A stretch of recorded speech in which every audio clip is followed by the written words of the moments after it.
আসসালামু আলাইকুম ভিউয়ার্স, কেমন আছেন আপনারা? আশা করি সবাই ভালো আছেন। আমিও আপনাদের দোয়ায় অনেক ভালো আছি, আলহামদুলিল্লাহ আলহামদুলিল্লাহ। আমি আজকে যে কাজটা আপনাদেরকে দেখাতে চাচ্ছি সেটা হলো একটা সার্কুলার নিটিং মেশিনের রিপ মেশিন। ডায়ালের নিডেল ভাঙে। তো ডায়ালের নিডেল কেন ভাঙে এর জন্য আমরা বিস্তারিত আলোচনা করব।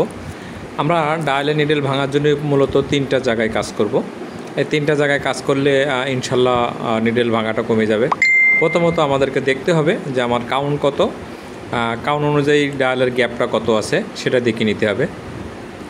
দ্বিতীয়ত যেটা দেখতে হবে যে আমি যেভাবে দেখছি ফিডারগুলো, সব ফিডারগুলো একটু চেক দিয়ে নেবেন যে কোনো ফিডার ডায়ালের নিডেলের সাথে বাঁধে কি না, এভাবে সব চেক দিয়ে নেবেন। তারপরে যেটা আপনি করবেন যে ফিডারিংটা কয় নিডেল আছে আপনার যে মেশিন, সেই মেশিনে কয় নিডেল থাকলে ভালো চলে, যেখানে আছে সেখান থেকে সামনে অথবা পিছে, সামনে দেওয়াটাই বেটার, পিছিয়ে বেশি যাওয়া যাবে না। নির্দিষ্ট জায়গা থাকে পিছিয়ে যাবার, কিন্তু সামনে দিয়ে আপনি এ করবেন। আর ডায়ালটা যে কাউন্ট অনুযায়ী গ্যাপটা একটু বাড়াই দেবেন। তো আমার এই মেশিনটা 24 কাউন্টের সুতা। আমি ফিডারগুলোকে চেক দিয়েছি, কোনো যেটা সমস্যা ছিল আমি ঠিক করে দিয়েছি।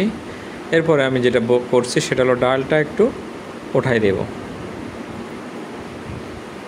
এই ডায়ালটা ওঠাই দেওয়ার অর্থ হলো যে 24 কাউন্টের সুতার যে পরিমাণ জায়গা দরকার কাপড় নামানোর জন্য, ওই জায়গাটুকু ওইখানে করে দিতে হবে। তো এরপরে আমি যেটা করব সেটা যে আমি ফিডারিংটা সামনে একটু হালকা আগাই দিব,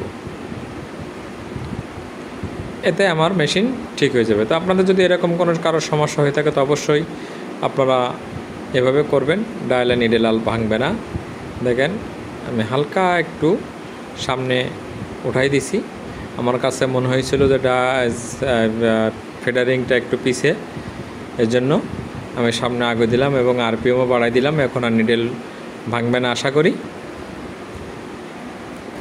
এভাবে যদি আপনারা করেন অবশ্যই আপনাদের এই সমস্যাগুলোর সমাধান হয়ে যাবে।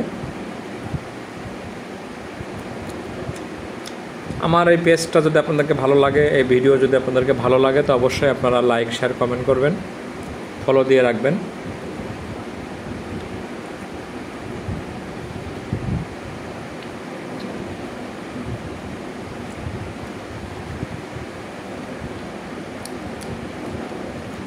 দেখেন এখন কিন্তু মেশিনটা ফুল আরপিএমে চলে। এখন আর আপনার যে প্রবলেমটা ছিল ওই প্রবলেমটা এখন আর থাকবে না।